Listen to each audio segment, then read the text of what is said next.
Doors to Viridian Tea House are open once more. Hey everybody, welcome back. I'm so glad you're here with me for this particular episode because it's going to be filled with spills and chills and thrills and a guy named Bobby Nash.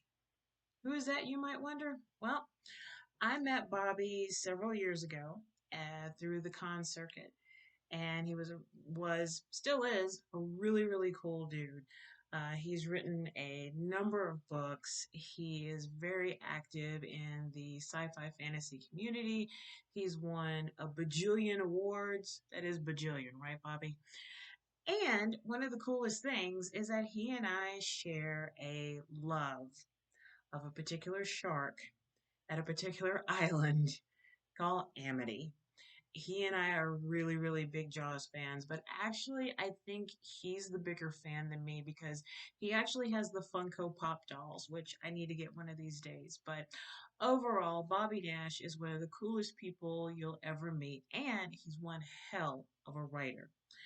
I've read so far two of the Snow books, Snowstorm and Snow Falls. Both are published through Ben Books, Ben. And then I just finished reading the book I'm going to be reviewing today, Deadly Games, which also from the author of the book Evil Ways. Like I said, I've only read the three books so far, but I'm telling you, I am very much a fangirl of his work. So with Deadly Games, I'm just going to read the back for you, and then I'm going to read a little bit. And I did ask Bobby for his permission to read a part of the book on the Tea House channel, and he said yes. So here we go. They played the most dangerous game of all. 6 years ago, Atlanta Police Detective John Bartlett and journalist Benjamin West were instrumental in the capture of notorious master criminal Darren Morehouse. Their story played out in the media, rocketing both Bartlett and West into local celebrity status. Today, Morehouse, still a master game player and manipulator, commits suicide while serving time in prison. His death triggers one final game of survival and targets the people Morehouse felt wronged him the most. At the top of that list are Bartlett and West, who must set aside their differences to save the lives of Morehouse's other victims and solve one last game before the dead man's hired killers catch them and his other enemies. Deadly Games is a fast paced action thriller featuring action, suspense, murder, and the occasional gunfire from author Bobby Nash, the writer of Evil Ways, Domino Lady, Landstar Sky Ranger, and more. And actually, now that I think about it, I have read the more part. He did, I think he was the writer for a graphic novel called Yin and Yang. If you are into graphic novels and you want to read something that's completely different, I highly recommend Yin and Yang. I think he also worked on another graphic novel called Operation Silver Bullet, but I'm not really sure. So if you didn't work on that, Bobby, sorry. Anyway, but yes, this synopsis pretty much was it. I mean, I'm going to save my review for after doing the reading, but let me just say you need to strap yourself in and be prepared for a wild ride. Now, I'm trying something new here. I'm going to pair up tea blends that I've created with the books that I've read. They may not have influenced each other, but it's kind of like a good combination. So, for those of you who drink my tea blends but are not familiar with the books or vice versa, maybe this will be kind of a fun thing for you to do. So, for Deadly Games, I would recommend Tea of the Dominant. Tea of the Dominant is part of my White Door collection, which is for of a more adult nature. Anyway, this particular blend, I don't know if you can see it, but it is a black tea with ginger, peppermint, and black peppercorn that was actually ground up. So I'm gonna make a mug of this. You can see this lovely golden brown color with my trusty French press. And it's funny, I actually blended this tea several months ago, and when I opened up the lid, I immediately got the pepper, the ginger, and the peppermint just all coming at once. So Oh, woo, you immediately get the ginger. The ginger knocks on the forehead and says, "Hello, you're not going to ignore me." And what's interesting is that, oh yeah, shout out to Ruta LaCourse in New Orleans. You guys are awesome. I miss you. But what's interesting is that my boyfriend, who's the director of art for Viridian Tea Company, says that he likes to turn this into a chai. He likes to add milk and sugar, and he's like, "This is one of the best chais I've ever made," which actually it's not really a chai, but hey, what are you going to do? So you're probably wondering, okay, tea of the dominant, why would it be paired up with deadly games? I'm glad you asked. So, with regards to deadly games, Darren Morehouse is should I say it? He's an SOB. He is an SOB, but as you read the book, you see that in death and in life, that man controlled everything. He controlled his wife, he controlled his businesses, he even controlled the crime that he was a part of. He was very arrogant, very sure of himself, and someone who would never bow down to anyone, which is why I chose Tia the Dominant for him and for this book. Now, if you're ready, let me get to reading it.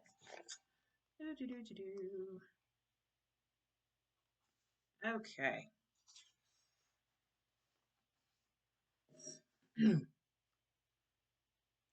Francis Chalmers moved quickly down the corridor. As warden of one of the nation's most heavily guarded prisons, Chalmers was not used to doing anything faster than he felt like. Anyone who didn't understand and respect that simple fact of life could expect a lightning bolt to the backside. And here he was God, and everything happened at his speed, not the other way around, at least on most days. Warden Chalmers ran a tight ship, but today was anything but an average day. Today he was in a hurry, but not because he wanted to be. No, today the situation warranted speed and decisive action. So, naturally, everything that could have happened to slow him down did. Murphy, the guy with the law, always paid a visit when time was of the essence. Still, for all the urgency of the moment, the warden's wide girth and being completely out of shape kept him from running full speed down the corridor. He was intimately familiar with the route. Twice a day, every day for the past 6 years, he had walked this same route and checked on the prisoner living in isolation and segregated from the other inmates, though usually with much less urgency. The warden stopped just outside the all too familiar cell in a secluded area of the prison that was set aside for some of the more dangerous inmates. Taking in a deep, calming breath, he looked tentatively inside. He had known that a day like this might eventually come, but he never believed it would be this soon. Plus, he expected to be happier about it. He could not help but wonder, why aren't I happier about this? With surprising hesitancy, the warden stepped uneasily inside the cramped cell. My God! One of his uniformed guards, Dennis Truchess, was already inside the cell. He had discovered the body while making his rounds. He turned as Warden Chalmers entered, holding a large manila envelope in his left hand. Boldly scrawled across the front of the envelope, probably written with a thick black magic marker, was a name. The warden was not surprised to find that the name was his, Francis Chalmers. Chalmers noted that only his name was on the envelope, not his title. Just one final example of the contempt his prisoner felt for him. He refused to admit anyone held any power greater than that of his own. Chalmers knew from first-hand experience the perverse fascination his prisoner, now former prisoner, had with playing mind games. He had a devious mind, dark and twisted, but very intelligent. Dangerously so, in fact. You see why I chose Tia the Dominant for this book, but I digress. So it came as no surprise that, even in death, Darren Morehouse would find a way to lash out at those he deemed his enemies. Francis Chalmers knew he was counted among the growing list of men and women that Morehouse blamed for his capture and incarceration. At times, the warden was almost proud to be on that list. Truly, he was counted among good company. He could only wonder what game the scheming Darren Morehouse planned to put them through this time. To pull off a plot against your enemies from beyond the grave. Only a madman such as he would dare to be so bold, he thought. Sir? Hmm. Remotely aware of the attending guard in the small cell, the warden reached for the offered envelope from Officer Trutchess without a second glance, but he did not take it, his eyes fixed on the object above him. Warden Chalmers, the guard began, but a look from his superior stopped him in mid-sentence. After a moment, the warden simply nodded at the man's unspoken question. Trutchess assumed that the warden was simply in shock. It was a natural assumption considering the dense relationship between the warden and the former inmate that occupied the cell where they now stood in stunned silence. It was Officer Trutchess that finally broke the stillness. "I placed a call to the morgue," he said cautiously. The last thing he wanted to do was upset the man, but he also knew they couldn't simply stand there all day, staring at the body hanging from the light fixture. The warden nodded slightly, and the guard hoped that meant his boss understood. "They'll be here any minute to take him down," he added. A moment paused. Chalmers still said nothing. "Sir!" Trutchess pressed again, concern visible on his face. The warden continued to look up at the body hanging from the ceiling. Beads of sweat had popped up on Chalmers' brow, and Trutchess was concerned the man was going to have a heart attack. From the angle of the body, Chalmers could not clearly see the face of the dead man. Not that it mattered. The warden knew exactly who it was, what it was. Part of him was thrilled that it was finally at an end, but another part of wanted that man to suffer an eternity within this 8 foot by 8 foot cell. Bastard got off easy. The warden swallowed, catching a lump in his throat. Yes, sir, the guard agreed he did. He left this for you, sir, Trutchess said as he placed the large envelope in the warden's still outstretched hand. Chalmers accepted the envelope, gazing at it as if he had only then noticed its presence. He unclasped the metal clip at the back and carefully lifted the flap away to peer inside. With the envelope open, Warden Chalmers poured the contents out onto the cell's single unkempt bed. The items slid out into an unorganized pile on the disheveled bed. Envelopes. 8 of them, in fact. 8 small white envelopes had fallen out of the larger one. Each had a name written on it in the same bad penmanship that Chalmers recognized as belonging to the prisoner who lived in this cell. The prisoner always wrote in all capital letters, which made the warden think that everything he wrote looked like it was being screened.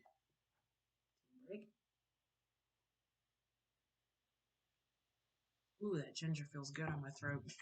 Anyway, he scanned the names and recognized all but one of them. John Bartlett, Benjamin West, Vivian Morehouse, Laura Sellers, Nathan Hughes, Michael Combs, Francis Chalmers, Philip Jason Hall. Only one of the envelopes had an address on it. The envelope was addressed to Philip Jason Hall, attorney at law in Atlanta. A sticky note was affixed to the front of the envelope. In the same scrawl it read, "Last will and testament of Darren Morehouse, in the event of my death, delivered to my attorney at the address listed." The eighth was not someone the warden knew, but the larger envelope was addressed to him via a law firm, so it didn't take much to put two and two together. There was a simple tri-folded piece of paper with the envelopes. Chalmers bent over and retrieved it from the pile of envelopes and unfolded it carefully, as if afraid it might explode. Knowing Morehouse's twisted mind as well as he did, it was a distinct possibility. He let out a breath when he realized it was simply a letter. "Warden Chalmers," he began reading aloud, "in the event of my death." Chalmers and Trutchess exchanged a look before Chalmers read the letter. He read it twice just to make sure he wasn't missing anything. The letter contained a list of instructions to be carried out in the event of his death. The envelopes were to be delivered unopened to his attorney, Philip Jason Hall, care of the law firm of Johnson, Murdoch, and Lower. Apparently Morehouse had one last game he wanted to play, one final hurrah as he shuffled off to the hell where Chalmers hoped his mortal soul would burn for eternity. The prisoner had visited with other attorneys since his incarceration, but Chalmers could not recall Mr. Hall being among them. He would check the sign-in logs to verify that, but when it came to Darren Morehouse, the warden stayed up to date on his activities. Damn, the warden said, thinking aloud. What game does that madman have planned for us this time? It was a fair question. In death, Darren Morehouse could very well be as dangerous as he had been in life, if not more so. Now he had nothing to lose. How do you bring a dead man to justice? He wondered. Damn, he muttered again, shaking his head. What more was there to say? Lock this place down, he ordered the guards. No calls in or out without my written permission. I want this cell searched top to bottom, then sanitized. Cover all the bases, but do it with as few people as possible. The less who know about this, the better we'll be able to contain the fallout. Yes, sir. If he truly hung himself, then that's great. It just means there's one less scumbag in the world I have to put up with, and I'll drink a toast to the bastard shuffling off this mortal coil. Chalmers' expression darkened. However, he didn't do the deed himself, and that means someone helped him. And while personally I'd love to give that person a medal, I can't abide it in my prison. If someone killed him, then I need to know that too. Yes, sir, Trutcher said as he clicked on the radio. We keep this quiet, Chalmers reminded his men before Trutchess could make the call. Am I understood? The guards nodded. I mean it, the warden said, his threat imminently clear. Not a word. If the press gets winds of this, it'll be both your asses. You got me? The guards nodded again, this time a little less enthusiastically. It wasn't often that the normally friendly warden pulled rank like this, and he certainly never leveled these types of threats to his guards, which only drove home just how serious the situation before them was. Morehouse's death was a powder keg, and if they weren't careful, it could very well explode beneath them. Good. Let's get to work. Chalmers took one last look around the cell before leaving it. He had to hurry back to the office. I've got to make a phone call. As he headed back to his office, he could hear the voice of the dead man in his thoughts. It was something he had heard the man say many times before, yet somehow it seemed to fit the current situation. Morehouse was a schemer. Perhaps he had been planning this day for some time. Chalmers was not certain, but nothing Darren Morehouse did surprised him any more. Or so he thought until today. The warden did not know how or why, but something told him that his headaches were just beginning. Darren Morehouse's voice echoed in his memory. Let the games begin. And that's all I'm going to read to you from Deadly Games. Once again, Deadly Games from Ben Books, author Bobby Nash. So, my review is this. I thoroughly enjoyed reading it. I mean, hands down, it was one of the best thrillers I've read in quite some time. I love the whole cat and mouse aspect, which you'll get it. I mean, if you are into cat and mouse thrillers, this is the book for you. I will say at first that it kind of started off just a little bit slow, but then I realized what Bobby was doing. Bobby was basically setting the stage.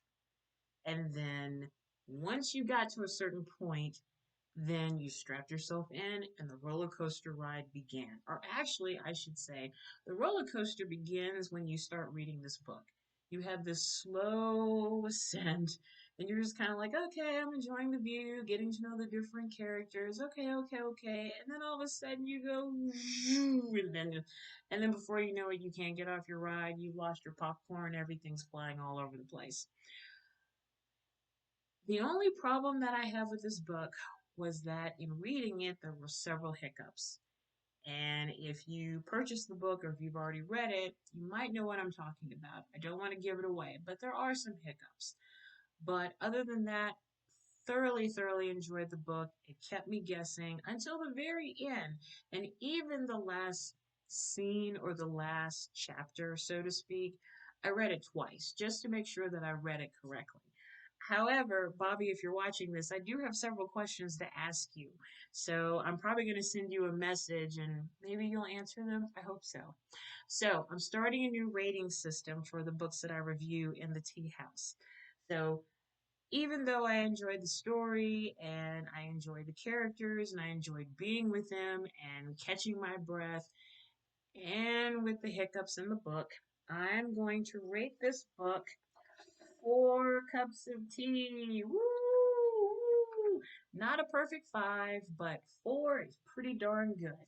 So, like I said, if you're looking for a book that has, good guys versus bad guys, you've got twists and turns, you've got possibly unreliable narrators, I'm not going to say, maybe, then Deadly Games by Bobby Nash through Ben Books is for you.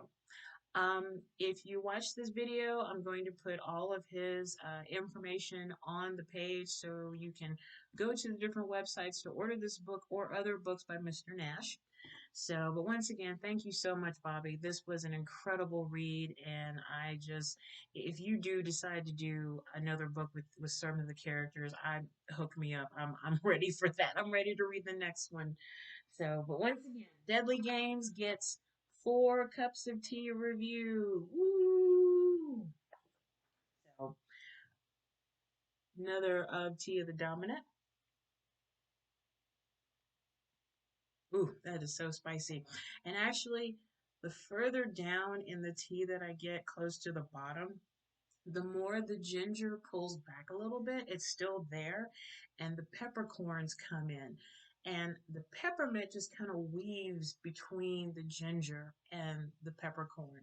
So every sip that you take, you're going to remember it. And it feels like almost like a slap to the face, but you just want to keep drinking it. So, and even though there's ginger and peppermint in it, it's good if you have stomach problems because ginger and peppermint are good for that. So, anyway, oh boy. I almost don't want to do the meditation because I'm so riled up with the book review. But as always, let's end with a nice breathing exercise. So, get into a comfortable position, either sitting down or standing up or lying down, and just close your eyes. Deep breath in and out.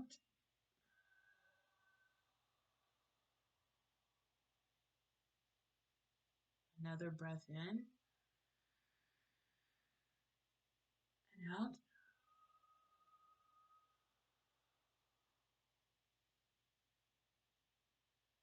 Resume your normal breathing. There's no question today, no thought. Just focus on your breathing for a minute.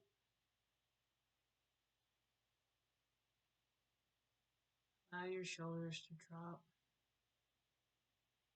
your jaw to drop as well. Release any tension you may have in your body. And just breathe.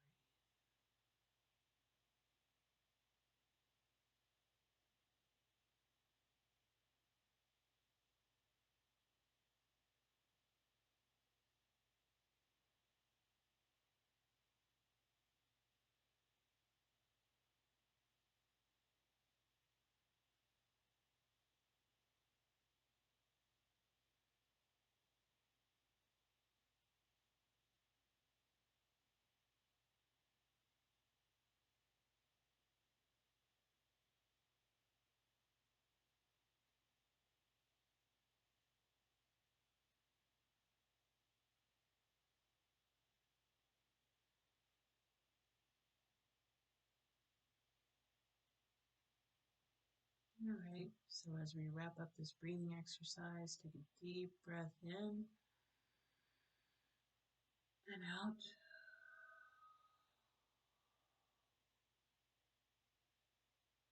And the next time you do the in and out breath, really let the out breath linger. So deep breath in and out.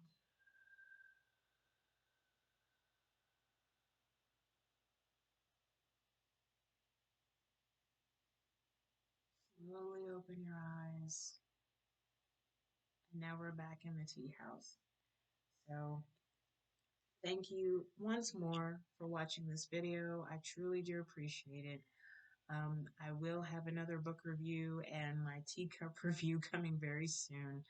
But until then, take care Enjoy your tea, and I'll see you soon. Bye.